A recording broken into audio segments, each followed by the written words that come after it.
Buenos días, mis queridos hermanos y congregación de Yevi Norte. Qué gusto estar aquí con ustedes y compartir este tiempo. Y me gusta y es importante que nosotros nos podamos mantener en oración. Así que les pido una vez más, puedan cerrar sus ojos para dejar este tiempo en manos de nuestro Padre. Padre, este día queremos en primer lugar pedirte perdón por nuestras faltas, agradecerte por tu misericordia en nuestras vidas y recordar que eres único, Señor, soberano, y en ti confiamos. Recibe nuestra vida así tal cual se encuentra. Te pedimos en el nombre de Jesús. Amén. Muchas gracias, mis queridos hermanos, y el día de hoy quiero compartirles un detalle importantísimo que nos pasó justo antes de llegar aquí al primer culto. Ustedes saben que el culto empieza a las 8:30 y por lo general a las 8 se separa un tiempo específico para poder orar y entregarle al Señor el servicio. Yo con mi familia vivimos en el sur de Quito, al otro lado. Entonces, literalmente estamos viviendo la experiencia del Carchi al Macará. Entonces, como tenemos dos hijos pequeños, al momento de venir salíamos al apuro, ¿no? Como papás primerizos, ese rato todo al apuro, el desayuno lo empacamos para poder ir desayunando en el carro, vistiéndoles a los chicos en el carro ahí, patas arriba, y llegamos con las justas. Entonces, eso me hizo recordar una reflexión que tuve con mi esposa el día de ayer, y es que ella me decía, son 2 años, porque tenemos 2 hijos seguiditos, los cuales he estado sacrificándome en la crianza, y son 2 años que no he podido dormir bien. Y es algo fuerte, ¿no? Y yo nada más me quedó decirle que debemos de estar confiados y agradecidos en que todo el sacrificio que podamos invertir va a ser recompensado a futuro. Dios ve ese sacrificio como padres, sobre todo nuestro corazón de poder estar dispuestos al servicio de nuestros hijos e instruirles. De tal manera que me hizo darme cuenta de algo importante, porque cuando yo llegué a las 8:30 y piquito, vi que estaba todo listo, los parlantes, las sillas en su orden, y recordé algo muy importante, y es que nuestros hermanos siervos vienen desde muy temprano, desde las 6 de la mañana, para poder dejar adecuado y ambientado el salón para que nosotros podamos escuchar la palabra de Dios. Están poniendo un granote de arena en el Evangelio. Y les doy las gracias a mis queridos siervos y les pido que les podamos dar un fuerte aplauso también. Y agradecer al Señor también por sus vidas, porque ha puesto el querer como el hacer en la vida de nuestros siervos. Y eso también me hizo reflexionar y seguir reflexionando en algo muy importante que pasó hoy. Y es que hoy nos acompañó un amigo muy cercano, el cual es pastor de jóvenes en una iglesia de Quito Central más o menos. Y estaba yo preocupado porque dije, mi esposa tiene que estar los 2 cultos con mis 2 hijitos y a veces es complicado, a veces hace frío y no puede abastecerse. Entonces él dijo, tranquilo, yo me presto para poder ayudarte a cuidarlos, al igual que la sala de niños que está ahí siempre dispuesta. Así que muchas gracias por eso también. Y para recordar y poder tomar en cuenta, ¿cuál es el título que se pudo planear para este mensaje de hoy? ¿Quién ha estado pendiente en las redes? A ver, levante la mano. Bien, por ahí ya sabemos. Y sabemos que el título es Hijos que claman, cielos que se abren. Un título que llama mucho la atención. ¿Ustedes creen que es posible que en medio de nuestro dolor y clamor los cielos se puedan abrir? En el año 587 antes de Cristo se dio la lamentable toma de Jerusalén, que dio paso al exilio del pueblo judío en manos de babilonios, los caldeos. Uno de los salmos que encontramos en las Escrituras nos presenta la triste realidad que atravesó el pueblo de Dios luego de este hecho dramático. Y es el Salmo 79.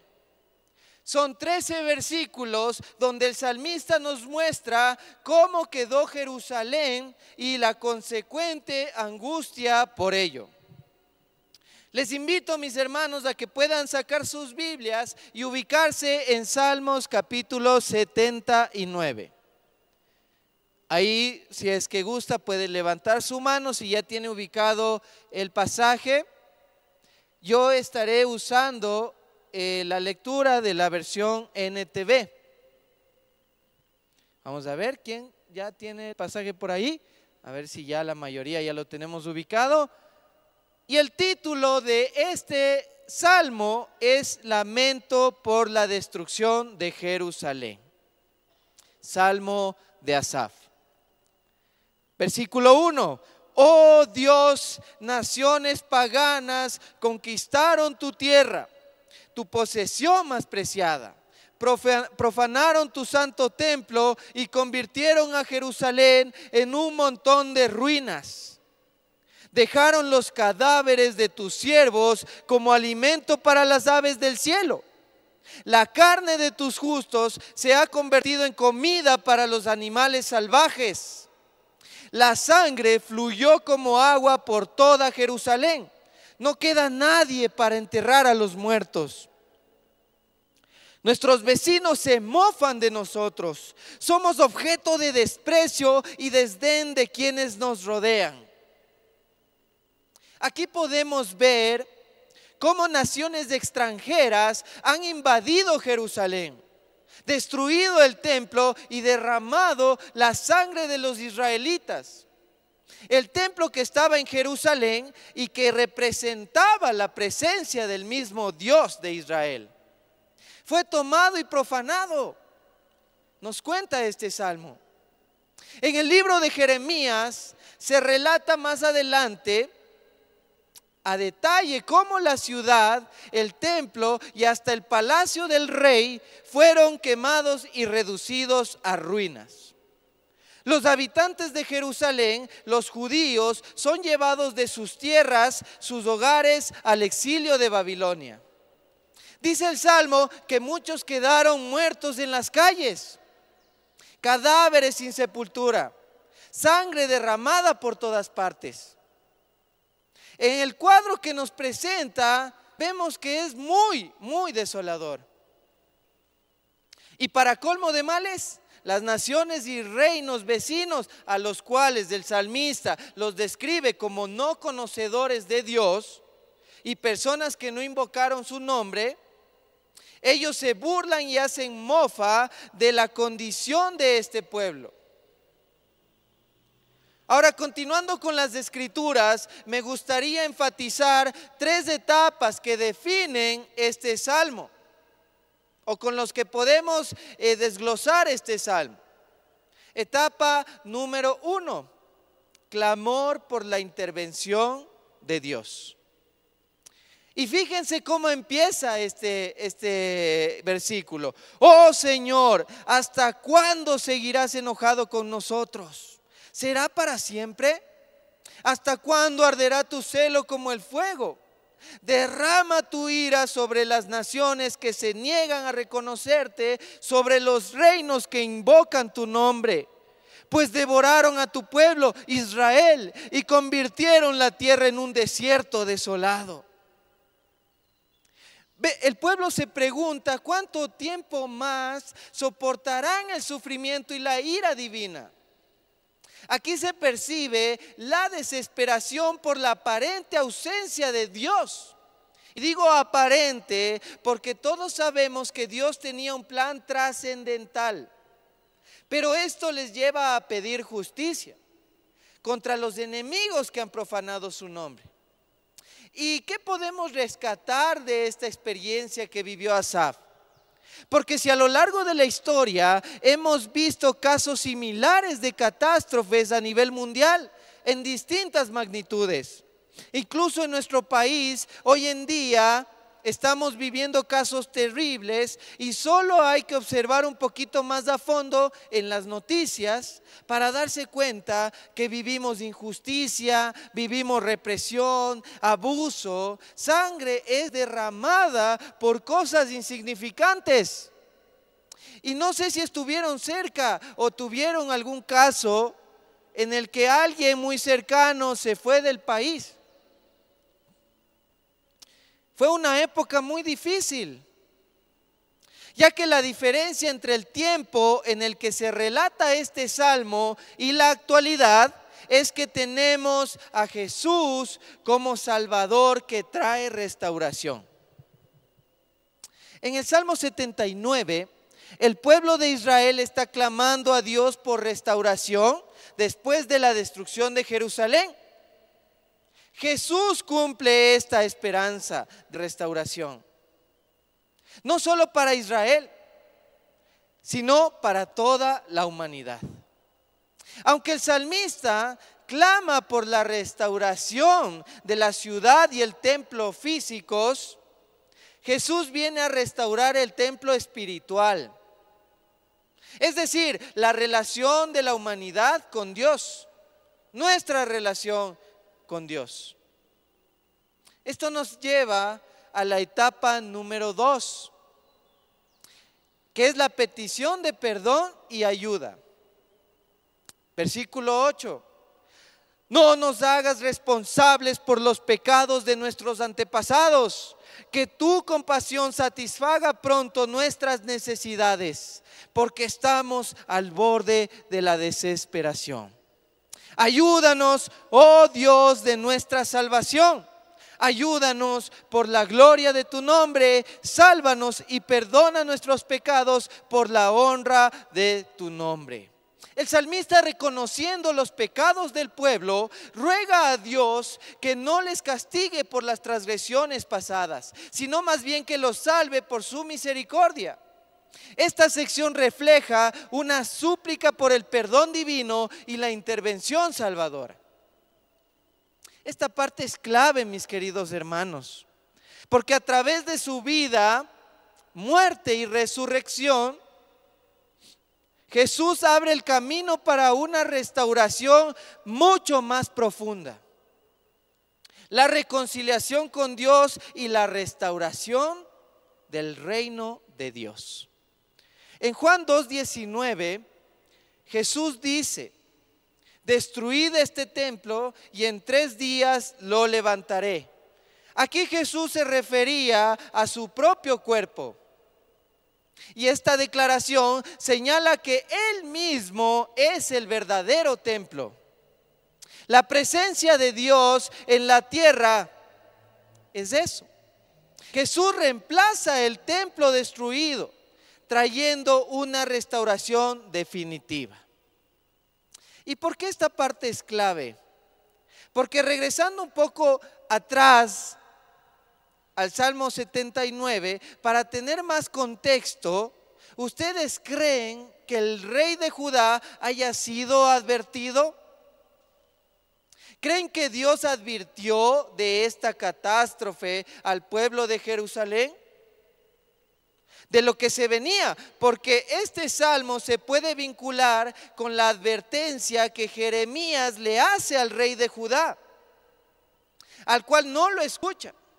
Para resumir un poco, el capítulo de 38 y 40 de Jeremías narra una serie de eventos cruciales para la vida del profeta Jeremías durante la caída de Jerusalén ante el imperio babilónico. Y en efecto, Jeremías venía advirtiendo del juicio de Dios sobre Judá, anunciando la inevitable caída de Jerusalén. Debido a este mensaje se genera un rechazo a la verdad. Y posterior a eso, el rey Sedequías permite que Jeremías sea echado a un pozo. O sea, no recibió la advertencia, el consejo, más bien decidió esconderlo, echarlo a un pozo a Jeremías.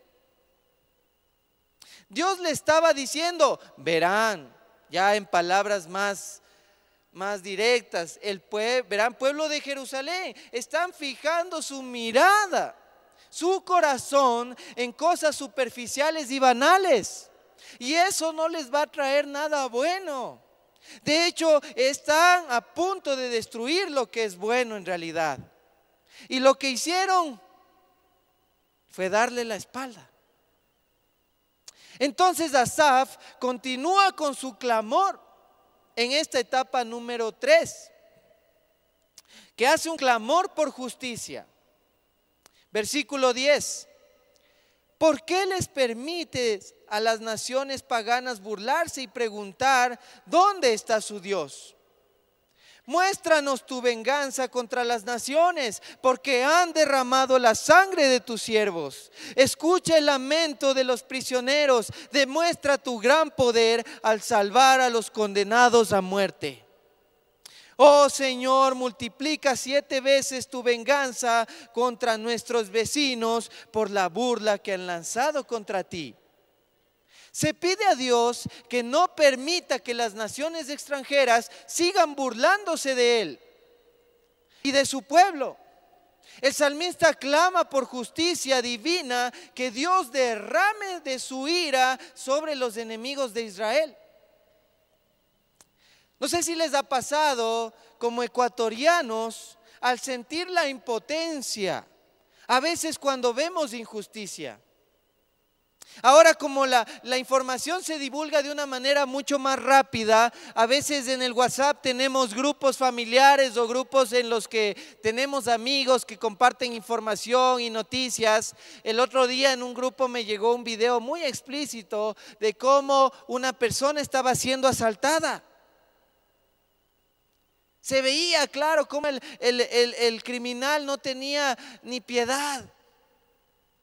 Y deja secuelas, no solo materiales, sino que deja secuelas también emocionales, psicológicas. Y yo estoy ahí viendo y me da mucha impotencia no poder hacer nada. Y ahí empiezo en mi corazón a sembrar resentimiento hacia una causa. Y un posible querer de poder hacer justicia con mis propias manos.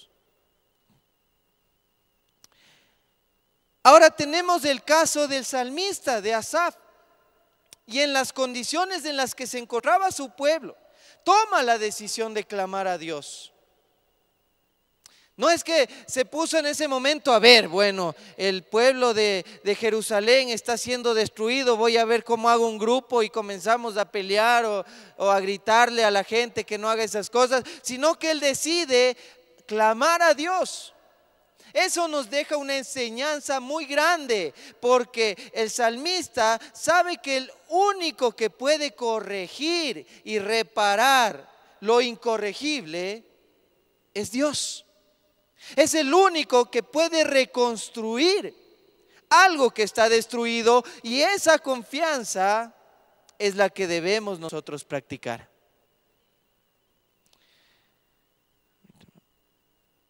¿No les parece que lo que está siendo invadido en la actualidad es nuestro templo?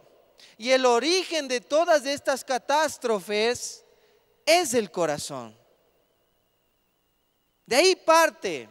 Cuando un corazón ha sido invadido por las mentiras, el engaño, la deslealtad, por eso la justicia de Dios sobre Jesús terminó en un derramamiento de su espíritu, porque era ahí donde se debía construir el templo y donde Dios debía trabajar junto en el corazón del hombre, dentro de su corazón.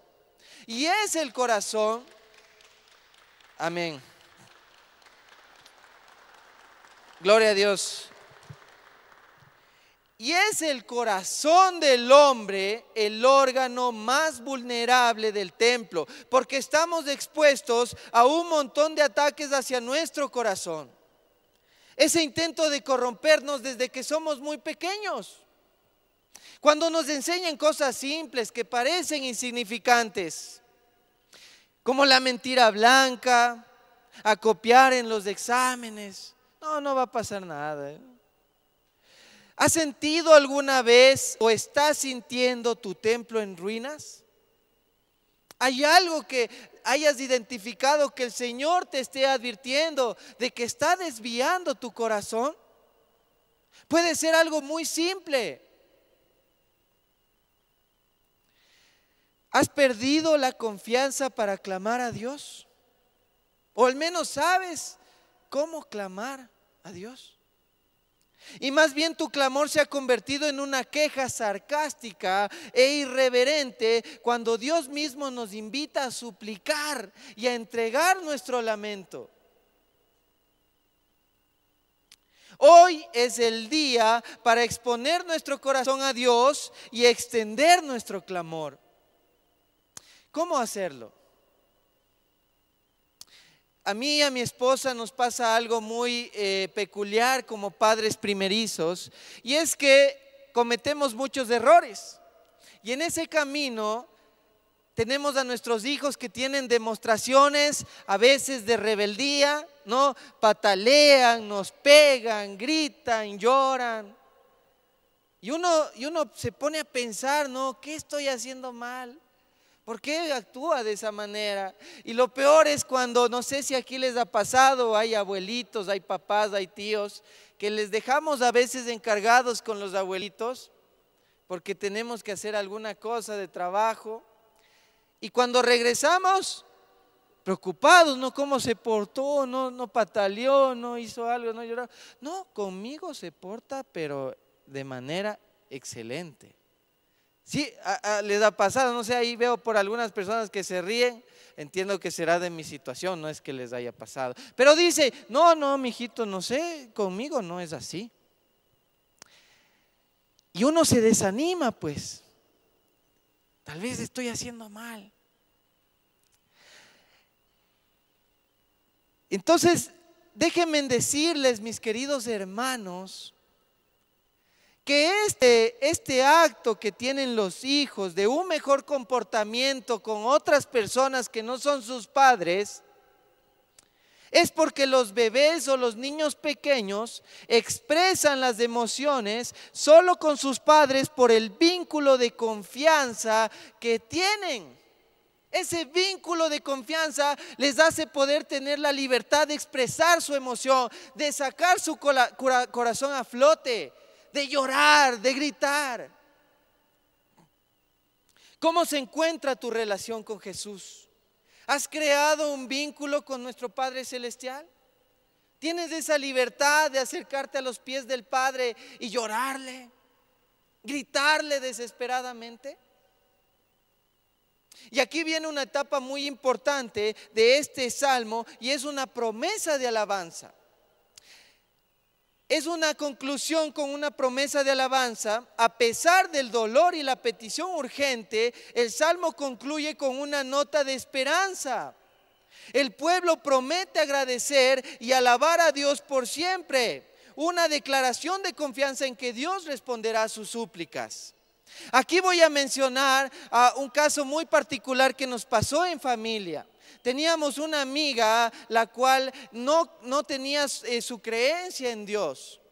Estaba muy apartada de poder creer y acercarse a Dios. Se oponía a la idea y lamentablemente tuvo que sufrir una tragedia doméstica en la que perdieron un hijo, y de una manera muy catastrófica.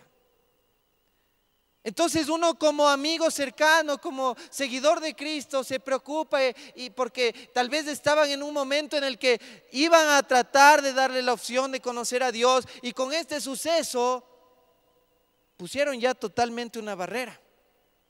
No querían escuchar de Dios. Y uno preocupado, pasó 1 año y medio y estábamos conversando entre familia, y le dice a una tía, le dice: yo vi una película en la que vi que una familia estaba pasando por algo similar y Dios pudo salvar la vida de esa familia, de esa persona que estaba ahí. Y hace la pregunta que a mí me dejó pensando y dijo: ¿por qué a mí Dios no me dio una segunda oportunidad? Entonces ahí yo digo: Dios mío, ya se acabó, imposible que ella ya vaya a los pies de Cristo. Pero aquí me doy cuenta de algo muy importante. Antes les quiero hacer una pregunta. ¿Ustedes creen que a ella no creyente Dios pueda responder a ese clamor? Porque lo que vemos aquí es que ella está clamando en que hay un Dios que da segundas oportunidades. Si no nos damos cuenta, ella le está diciendo: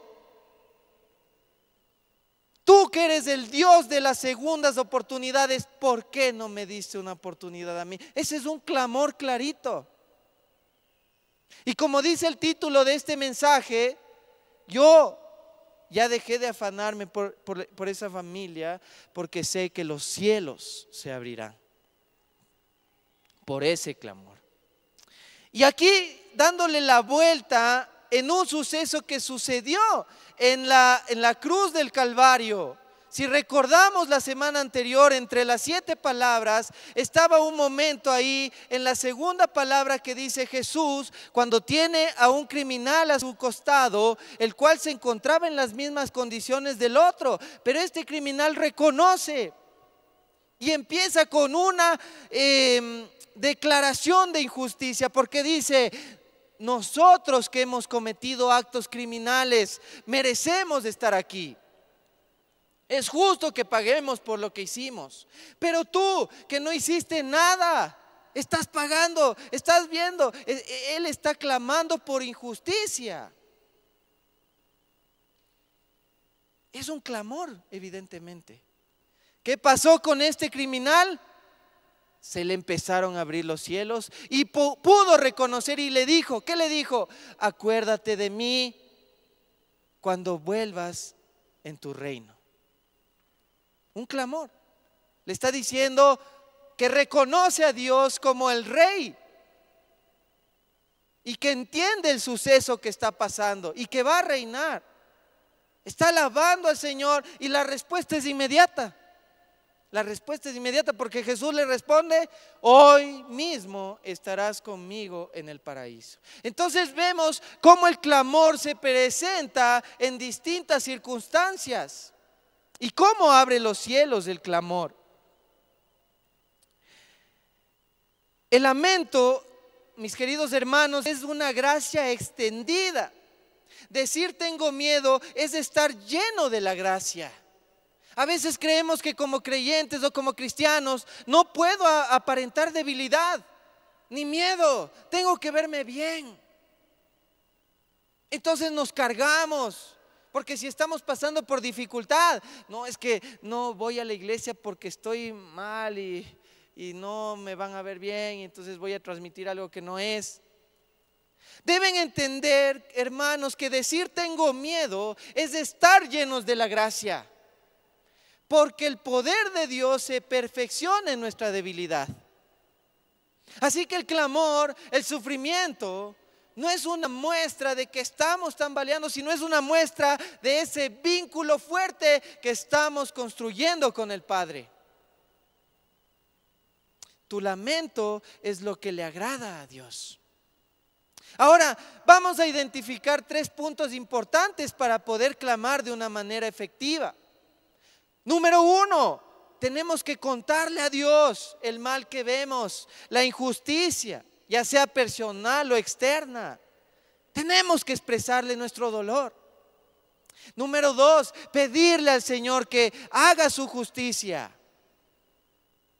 Y número 3, tener la certeza de que Dios tiene el poder y el control de la situación. O sea, alabarle con nuestra fe y nuestra adoración.